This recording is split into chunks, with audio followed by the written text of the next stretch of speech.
បាទសួស្តីបងប្អូនទាំងគ្នាបាទយើងនឹងកាត់ចូលស្តុកថ្មីមួយគ្រឿងទៀតហើយបាទសម្រាប់Royal Enfield បាទ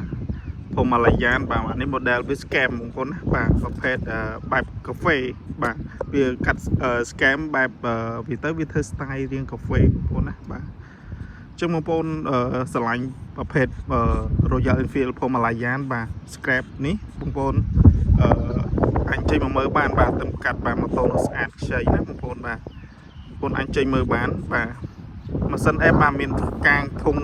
សម្រាប់ចាប់ធុង3បានទៀតណាបងប្អូនអញចេញមើលបានបាទកប់សេរីបាទឲ្យស្លាកលេខភ្នំពេញណាបងប្អូនអញ្ចឹងបងប្អូនដែលស្រឡាញ់បងប្អូនអញចេញមកមើលបានបាទហើយតម្លៃបងប្អូនចាំមើល caption ខ្ញុំផ្សេងណាបាទតម្លៃវាសមរម្យណាបងប្អូនចង់លេងធុង3ក៏បានណាបាទដៃជើងគឺស្អាតបងប្អូនណាបាទកប់សេរីបងប្អូនបាទអែមដល់បងប្អូនបាទប្រភេទ ABSចឹងបងប្អូនដែលស្រឡាញ់ប្រភេទ Royal Enfield បាទផង Scram បងប្អូនអាចចេញមកមើលបានបាទ